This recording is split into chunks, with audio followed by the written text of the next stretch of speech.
அனைவருக்கும் வணக்கம். இன்னைக்கு நம்ம தெலுங்குல ஒரு இன்வெஸ்டிகேஷன் படமா ரிலீஸ் ஆயிருக்கக்கூடிய செபாஸ்டியன் பிசி 524 அப்படின்ற ஒரு சூப்பரான படத்தை பத்தி தான் இந்த வீடியோல பார்க்க போறோம். ஸோ வீடியோக்குள்ள போறதுக்கு முன்னாடி இந்த படத்தோட வல்லனை பத்தி சொல்லணும் அப்படின்னா, செபாஸ்டியன் அப்படின்ற படத்தோட நாயகன் இவர் கான்ஸ்டபிள் ஆகுறாரு. ஆனா ஒரு பெரிய பிரச்சனையோட கான்ஸ்டபிள் ஆகுறாரு. அது என்ன பிரச்சனை அப்படின்னா, இவருக்கு இரவு நேரத்துல கண்ணு தெரியாது. போலீஸ்காரங்களோட டியூட்டியே 24 மணி நேரம் இருக்கு அப்படின்னு மாதிரி தான் இல்லையா. இரவு நேரத்துல கண் தெரியாத இந்த போலீஸ் ஒரு கொலை நடந்த இடத்துக்கு போக ஆரம்பிக்கிறாரு. அங்க எதிர்பார்க்காத ஒரு சம்பவம் நடக்குது. அதுல இருந்து இவர் எப்படி தப்பிச்சு வந்தார் அப்படின்றதா இந்த படத்தோட மீதி கதையா இருக்கும். ஸோ கிளைமேக்ஸ்ல ஒரு சூப்பர் ட்விஸ்டோட தான் இந்த படத்தை முடிச்சிருப்பாங்க. ஸோ கண்டிப்பா இந்த படம் உங்க எல்லாருக்கும் பிடிக்கும் அப்படின்னு நம்பிக்கையில இந்த வீடியோக்குள்ள உங்களை கொண்டு போறேன். இந்த படத்தோட ஸ்டார்டிங் சீன்ல நீலி அப்படின்னு ஒரு பொண்ணையோ தேஜா அப்படின்னு ஒரு நபரையோ காமிக்கிறாங்க. ரெண்டு பேரும் காதலர்களா இருந்திருக்காங்க போல. இப்போ அந்த பொண்ணோட வீட்டுல கல்யாணம் பண்ண முடிவு பண்ணிட்டாங்க. என்னோட அப்பா அம்மா அவனை கஷ்டப்படுத்த விரும்பல, இதனால நம்மளோட காதலை முறிச்சுக்கிறது தான் நமக்கு நல்லது அப்படின்னு மாதிரி இவங்க கண்ணீரோட அங்கிருந்து போக ஆரம்பிக்க,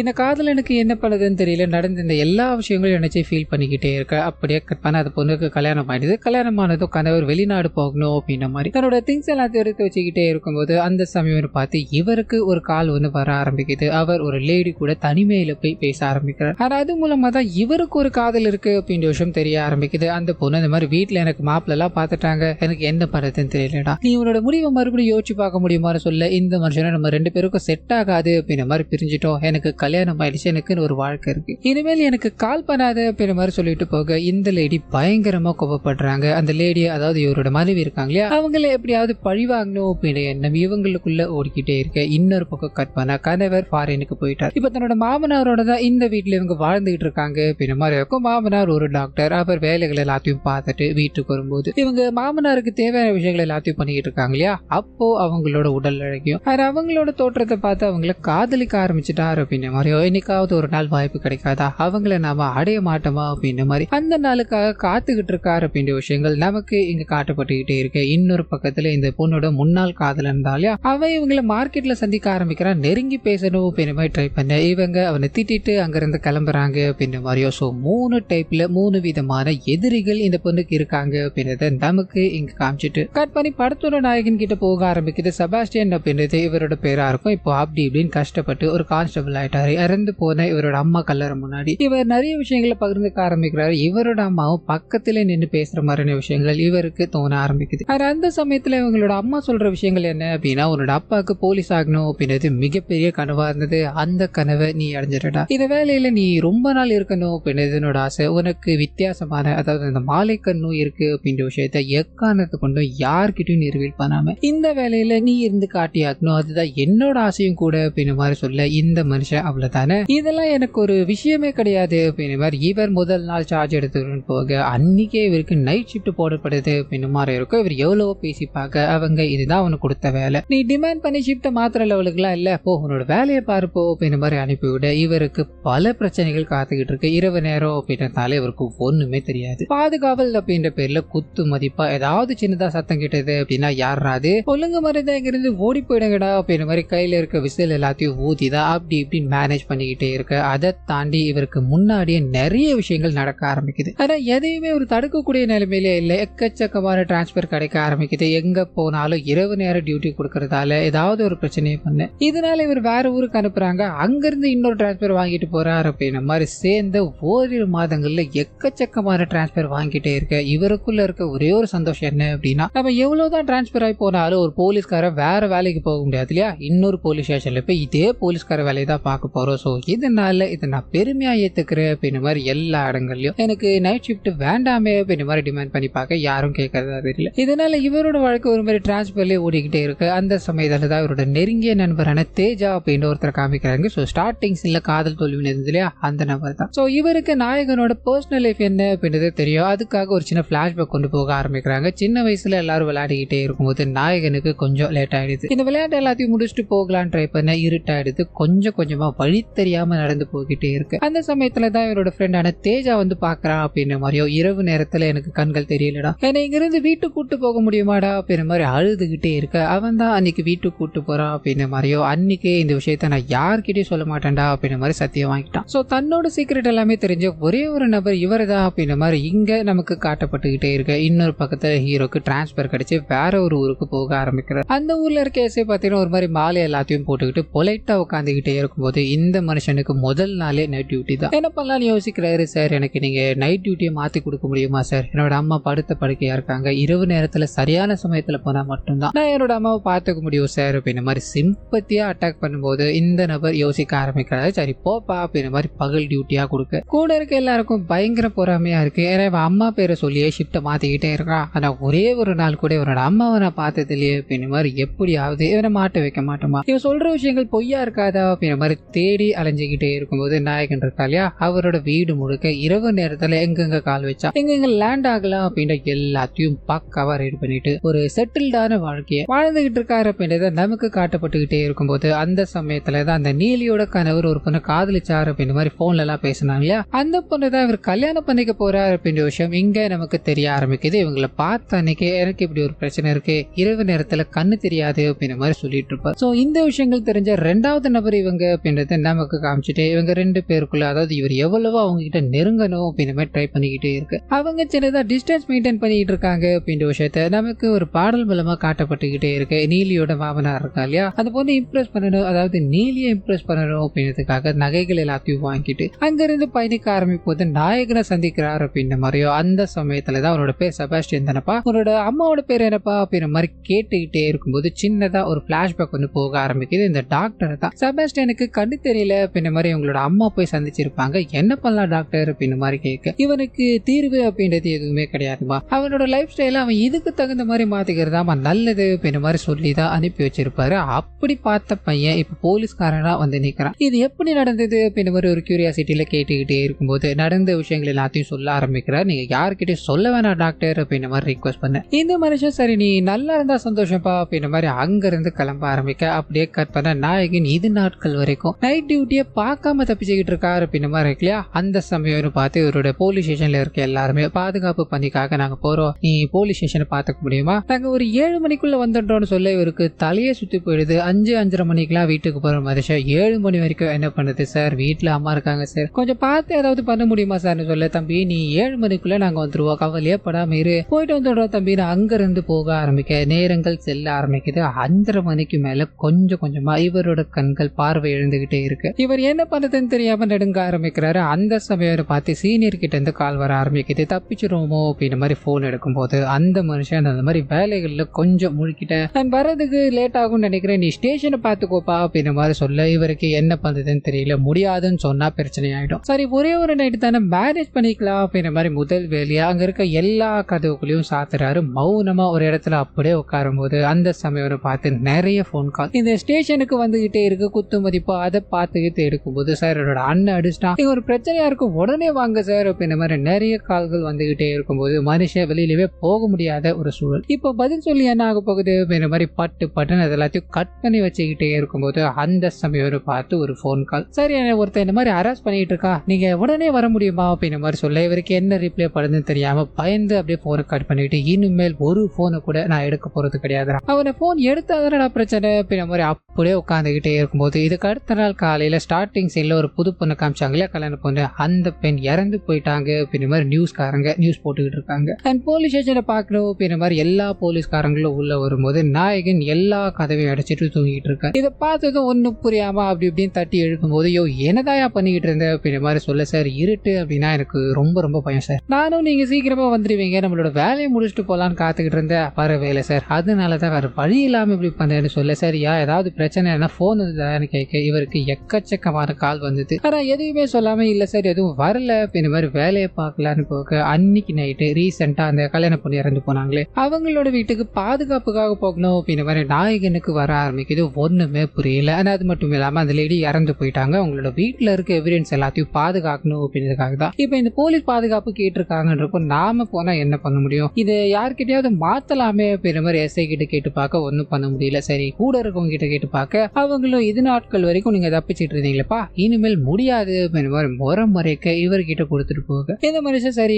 ஆள் இல்லாத வீடு தானே மேனேஜ் பண்ணிக்கலாம் அப்படின்ற மாதிரி போய் உட்கார ஆரம்பிக்கிறாரு. இவருக்கு கண்ணு தெரியல அப்படின்னாலும் மொபைல் போன் இருக்கு இல்லையா அதை முன்னாடி எடுத்து வீடியோ ஆன் பண்ணி வச்சுக்கிறாரு. நம்ம எந்த இதெல்லாம் பார்க்கலையோ அது எல்லாமே இதுல ரெக்கார்ட் ஆகட்டும் அப்படின்ற மாதிரி சுத்தி முத்தி அப்படியே உட்கார்ந்துகிட்டே இருக்கும்போது ஒரு சில சத்தங்களும் அண்ட் வீட்டுக்குள்ள யாரும் நடக்கிற மாதிரியான விஷயங்கள் தோணிக்கிட்டே இருக்க பயந்து போறாரு. டே எவன்டாது வீட்டுக்குள்ள மவனை மட்டும் நான் வந்தேன்னு வையா நீங்க அத்தனை பேரும் காலிடா அப்படின்ற மாதிரி வாய் வார்த்தையா மிரட்டிக்கிட்டே இருக்க பேரலா வீட்டுக்குள்ள நடந்துகிட்டு இருக்க ஒரு 3 கேரக்டர்ஸா காமிக்கிறாங்க. முதல் கேரக்டர் அந்த டாக்டர், அண்ட் 2வது கேரக்டர் ஒரு கட்டிக்கு போற பொண்ணு, 3வது இவரோட நண்பர் அப்படின்னு மாதிரி இருக்கும். ஸோ இந்த 3 பேருக்கு மட்டும்தான் நாயகனுக்கு கண்ணு தெரியாது அப்படின்ற விஷயம் தெரியும். இதனால இதை அட்வான்டேஜா பயன்படுத்திக்கிட்டு அந்த வீட்டுக்குள்ள எதையோ ஒன்று தேடி சுத்திக்கிட்டு இருக்காங்க. இப்போ இவர் சத்தம் போட்டதால அவங்க அங்கிருந்து ஓடி போயிட்டாங்க அப்படின்ற மாதிரியோ ஹீரோ அப்படி இப்படின்னு மேனேஜ் பண்ணி நம்ம வேலையை முடிச்சாச்சுப்பா, இதுக்கு மேல இது வராதுப்பா அப்படின்ற மாதிரி சந்தோஷமா இருக்கு. அடுத்த நாளும் இதே டியூட்டியை கொடுக்க ஆரம்பிக்கிறாங்க. வேற வழி இல்லாம அங்க போகும்போது இந்த வாட்டி அந்த வீட்டுக்குள்ள வரவங்க இவரோட உடம்பு முழுக்க டேப்பு வச்சு சுத்திட்டு இவரோட வாயு லாக் பண்ணிட்டு இவர் ஒரு பக்கம் துடிச்சுக்கிட்டே இருக்கும்போது இவங்க பேரலா அந்த வீட்டுக்குள்ள இருக்க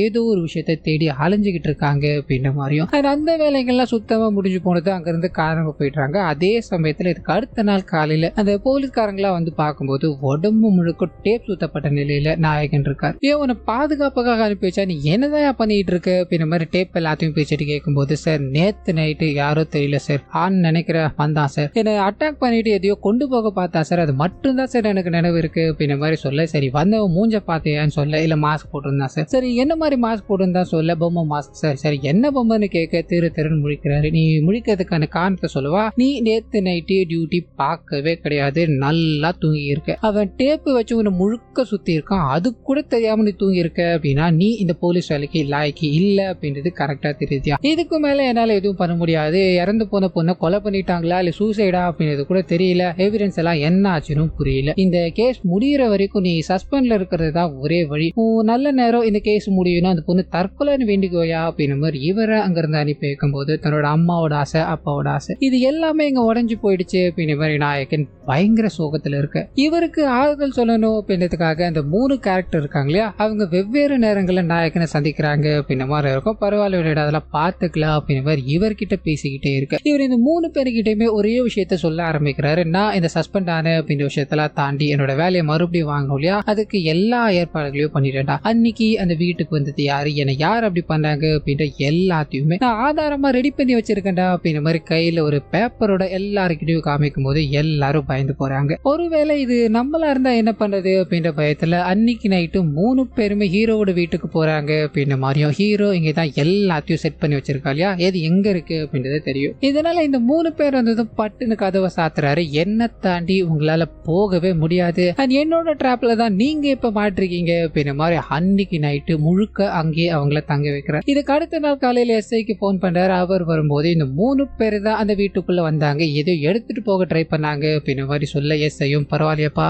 உன்னோட வேலை போனதுக்கு அப்புறமா நீ பக்காவா வேலை பார்த்திருக்கேப்பான்னு சொல்ல இவர் பண்ண விஷயங்களுக்குள்ள போக ஆரம்பிக்குது. சோ நாயகன் இந்த 3 பேரையும் அவங்க மேல அடிக்கிற வாசனைகளை வச்சு அவங்க கிட்ட இருக்க பொருட்களோட சத்தங்களை வச்சோ கண்டுபிடிச்சாரு அப்படின்னு மாதிரி இருக்கும். ஏன்னா அவருக்கு பார்வை இல்லை அப்படின்னாலும் பக்கத்துல என்ன நடக்குது அப்படின்றத இவரால் கன்ஃபார்ம் உணர முடியும் இல்லையா. இதனால தன்னை சுத்தி இருக்கிறவங்க தான் இதை பண்ணிருக்காங்க அப்படின்ற மாதிரி முதல்ல அவங்கள போய் செக் பண்ணிருப்பாரு. கன்ஃபார்ம் பண்ற விதமா தான் லெட்டரை காமிச்சு இந்த வீட்டுக்கு ஒரு வச்சாரு அப்படின்ற மாதிரி இருக்கும். லிட்டரலி ட்ராப் பண்ணி பிடிச்சிட்டாரு. இப்போ அந்த 3 பேருக்கிட்டையும் விசாரிக்கும் போது மாமனார் இருக்கா இல்லையா, அவருக்கு தன்னோட மருமகள் அடையணும் அப்படின்ற மாதிரி ஆசையா இருக்கும். அந்த நகையை கொண்டு போய் கொடுக்கும் போது அவங்க பயங்கரமா திட்டி மிரட்டி அனுப்பி வைக்கிறாங்க. இதனால என்ன பண்றதுன்னு தெரியாம பயந்து போக அப்பதான் அவங்க மர்மமான முறையில இறந்து போயிட்டாங்க அப்படின்ற மாதிரி இருக்கும். அப்போ இந்த மனுஷன் அந்த டெத்தஸ்கோப்ல இருக்க ஒரு மைக்ரோ மாதிரி இருக்கும், அதை விட்டுட்டு வந்துட்டாருன்னு இருக்கும். இப்போ அது போலீஸ்காரங்களுக்கு கிடைச்சது அப்படின்னா தேவையில்லாம நம்மள சந்தேகப்படுவாங்க, அது வேணாமே அப்படின்ற மாதிரி தான் அந்த வீட்டுல அது எடுக்கணும் அப்படின்ற மாதிரி ஹீரோ இருக்கும்போது அவர் அன்னைக்கு போயிருக்காரு. இதை தாண்டி வேற எந்த தப்பு நான் பண்ணல சார்னு சொல்ல இவரை கூப்பிட்டு ஓரமா உட்கார வச்சுட்டு இன்னொருத்தவங்க கிட்ட, அதாவது அந்த லேடி இருக்காங்க இல்லையா, அவங்க கிட்ட போக ஆரம்பிக்குது. இவங்க தன்னோட காதலனை கல்யாணம் பண்ணிக்கிட்டாங்க அப்படின்ற கோபத்துல அவங்கள விஷ ஊசி போட்டு சாவடிக்கணும் அப்படின்ற மாதிரி வீட்டுக்குள்ள போறாங்க. சின்னதா டெஸ்ட் எடுக்கணும், உங்களோட கைகளை நீட்ட முடியுமான்னு சொல்லி ஊசி போடலான்னு போக இவங்க யோசிச்சுக்கிட்டே பிரெக்னெண்டா இருந்தா இந்த ஊசியை போடலாமான்னு கேட்க அந்த ஒரு கணத்துல நாம பண்ணிக்கிட்டு இருக்க விஷயங்கள் தப்பு, அதை பொண்ணு வயிற்றுல குழந்தைய சுமக்குது, நாம தப்பு பண்ணக்கூடாது அப்படின்ற மாதிரி அங்க நீடுல குப்பையில போட்டுட்டு வந்துட்டாங்க அப்படின்ற மாதிரி இருக்கும். அந்த பொண்ணு இறந்து போனதுக்கு அப்புறமா நீடில் இவங்களுக்கு ஞாபகம் வர ஆரம்பிக்குது. சோ நாம பிரச்சனையில மாட்டிக்க கூடாது அப்படின்றதுக்காக இதை எடுக்கத்தான் நான் அங்க வந்தேன் அப்படின்ற மாதிரி சொல்ல 3ஆவதா அந்த காதலன், அதாவது முன்னாள் காதலன், அவன் இவங்களை அடையணும் அப்படின்ற மாதிரி பல முறை முயற்சிகள் எடுத்துக்கிட்டே இருக்கும்போது அந்த சமயத்துல தான் இவங்க பிரெக்னெண்டா இருக்காங்க அப்படின்ற விஷயம் தெரிய ஆரம்பிக்குது. இதனால அந்த மனுஷன் அங்கிருந்து ஓடி வந்துட்டாரு அப்படின்ற மாதிரியும் இவரும் ஒரு சில திங்ஸ் எல்லாத்தையும் விட்டுட்டு வந்திருக்காரு. அது எடுக்கணும் அப்படின்ற மாதிரி தான் ரிட்டர்ன் வந்திருக்காரு. இப்படி 3 பேருமே 3 திங்ஸ் எடுக்கணும் அப்படின்ற மாதிரி தான் போனோம். அதுபடி எங்களுக்கும் இதுக்கும் எந்த சம்பந்தமும் கிடையாது அப்படின்ற மாதிரி சொல்ல நாயகனுக்கு தெரிஞ்சு போயிடுச்சு இவங்க இதை பண்ணல அப்படின்ற மாதிரி. இதனால அவரே பெயில் வாங்கி இவங்களை வெளியிடும் போது அதே சமயத்துல போஸ்ட்மார்ட்டம் ரிப்போர்ட்லயும் அவங்களுக்கு இயற்கையான மரணம் தான் ஏற்பட்டிருக்கு அப்படின்ற மாதிரி ரிப்போர்ட் வர ஆரம்பிக்குது. நாயகனோட வேலை இதனால திரும்பி கிடைக்குது அப்படின்ற மாதிரியும் நாயகன் சந்தோஷமா தன்னோட வேலையை கண்டினியூ பண்ணணும் அப்படின்ற மாதிரி ட்ரை பண்ண அந்த சமயத்துல தான் அன்னைக்கு நைட்டு என்னை யாரும் அரெஸ்ட் பண்ணிட்டு இருக்காங்க அப்படின்னு ஒரு கால் ரிசீவ் ஆயிருக்கு இல்லையா. அதை பண்ணது இப்ப இறந்து போன அந்த லேடி தான் அப்படின்னு மாதிரி இருக்கும். ஸோ போன்ல அவங்க அப்படி சொல்லியிருக்காங்க. அதுக்கப்புறமா இறந்து போயிருக்காங்க. இது நேச்சுரல் டெத் அப்படின்றது நம்மளால ஏத்துக்க முடியல. என்ன பண்ணலாம் அப்படின்ற மாதிரி யோசிக்க இவரோட அம்மா உன்னோட வேலை கிடைச்சிருச்சு அப்படின்ற மாதிரி நீ நிக்காத, கடமை அப்படின்றது ரொம்ப ரொம்ப முக்கியம். ஒரு பொண்ணோட சாவுக்கு நீதி வாங்கி தர முடியல அப்படின்னா இந்த வேலை இருந்தும் இல்லாம இருக்கிறது தானடா சமம் அப்படின்ற மாதிரி இவர் முன்னாடி வந்து சொல்லிக்கிட்டே இருக்க இவருக்கு இங்க என்ன பண்றது அப்படின்ற ஒரு யோசனை. நடந்த விஷயங்கள் நேச்சுரல் டெத் கிடையாது அப்படின்ற மாதிரி இவருக்குள்ள தோணிக்கிட்டே இருக்கு இல்லையா. முதல்ல அதை கன்ஃபார்ம் பண்ணணும் அப்படின்றதுக்காக அந்த பொண்ணோட டேட்டாஸ் எல்லாத்தையும் எடுக்கணும் அப்படின்ற மாதிரி ட்ரை பண்ண அவங்களோட கணவரே, அதாவது இறந்து போன பொண்ணோட கணவரே, சார் இந்த பிரச்சனை எல்லாம் வேணாம் சார், என்னோட மனைவி என்கிட்ட கொடுத்துருங்க, நான் மிச்ச வேலைகள் எல்லாத்தையும் பாத்துக்கிறேன் அப்படின்ற மாதிரி சொல்லிக்கிட்டு டெட் பாடியை வாங்குறாரு. இறுதி சடங்கு எல்லாத்தையும் பண்ணிட்டு போக நாயகனுக்கு இங்கேயும் சந்தேகம் விட்டதா தெரியல. ஒருவேளை இது அவங்களோட கணவர் பண்ணிருக்கலாமோ இல்ல இந்த 3 பேர்ல யாரோ ஒருத்தர் பண்ணிருப்பாங்களோ அப்படின்ற மாதிரி மாத்தி மாத்தி எல்லார் மேலயும் சந்தேகப்பட்டுக்கிட்டே இருக்கு. ஒரு 2 வருஷம் ஓடி போயிடுது அப்படின்ற மாதிரி இருக்கும். அநியாயமா ஒரு பொண்ணு இறந்து போயிட்டாங்க. அதுக்கு நானும் ஒரு காரணம். அன்னைக்கு மட்டும் நான் போன் எடுத்திருந்தேன் அப்படின்னா அந்த பொண்ணு உயிரோடு இருந்திருப்பாங்க இல்லையா அப்படின்ற மாதிரி இவருக்குள்ள அந்த எண்ணங்கள் ஓடிக்கிட்டே இருக்கு. இதனால இவரோட வேலையில இவர் சரியா கவனம் செலுத்த மாட்டாரு அப்படின்ற மாதிரியும் இவரோட சீனியர் ஆபீசர் கூப்பிட்டு பேச ஆரம்பிக்கிறாரு. ஆனா இவருக்கு அந்த கேஸ் முடிக்கணும், அந்த கேஸ்ல ஒரு மர்மம் இருக்கு அப்படின்ற மாதிரி மட்டும் தோணிக்கிட்டே இருக்க அந்த சமயத்துலதான் ஒரு பயங்கரமான குழு கிடைக்க ஆரம்பிக்குது. ஒரு நபர் பாடி அப்படின்ற இங்கிலீஷ் படத்தை பார்த்துக்கிட்டு இருக்காரு. அதுல அவங்களோட கணவர் தான் ஒரு வித்தியாசமான மருந்தை பயன்படுத்தி அந்த பொண்ணை கொலை பண்ணிட்டாரு அப்படின்ற மாதிரி போய்கிட்டே இருக்கு. இந்த விஷயம் இங்க ஏன் நடந்திருக்க கூடாது அப்படின்ற ஒரு தாட். அண்ட் அதுக்கேற்ற மாதிரி அந்த வீட்டுக்குள்ள சில மருந்து பொருட்கள் எல்லாத்தையும் இவர் கவனிச்சாரு அப்படின்ற மாதிரி இருக்கும். அந்த மருந்து என்ன அப்படின்ற மாதிரி ரிசர்ச் பண்ண ஆரம்பிக்கிறாரு. சுத்து வட்டாரத்துல இது எங்க கிடைக்கும் அப்படின்ற மாதிரி தேட ஆரம்பிக்க அது ஒரு நபரை போய் லீட் பண்ண ஆரம்பிக்குது. அந்த நபரை போய் சந்திக்கும் போது மொத்தமும் இருட்டாயிடுது. தன்னோட இன்ஸ்டன்ஸ் எல்லாத்தையும் பயன்படுத்தி அந்த நபரை அடிக்க ஆரம்பிக்கிறாரு. இந்த மருந்தை வாங்கிட்டு போனது யாரா அப்படின்ற மாதிரி கேட்டு தெரிஞ்சுக்கிட்டே இருக்கும்போது இங்க ஒரு பேர் ரிவீல் ஆகுது. அது யார் என்ன அப்படின்றது நமக்கு தெரியப்படுத்தல. அப்படியே கட் பண்ண நாயகன் அங்கிருந்து தன்னோட ஊருக்கு வர ஆரம்பிக்கிறாரு. தன்னோட நண்பனோட வண்டியில பயணிச்சுக்கிட்டே இருக்கும்போது நடந்த எல்லா விஷயங்களையும் சொல்ல ஆரம்பிக்கிறார். சோ அந்த மருந்து மூலமா தான் அவங்கள கொலை பண்ணிருக்காங்க. அதனாலதான் இது ஒரு நேச்சுரல் டெத்தா போர்ட்ரேட் ஆயிருக்கு அப்படின்னு மாதிரியான விஷயங்கள் அவர் சொல்லிட்டு வந்துகிட்டே இருக்கும்போது இவரோட நண்பரோட முகம் மாற ஆரம்பிக்குது. சரி வாடா உன்னோட வீட்டுக்கு போகலாம் அப்படின்ற மாதிரி நண்பரோட வீட்டுக்கு போக அங்க அந்த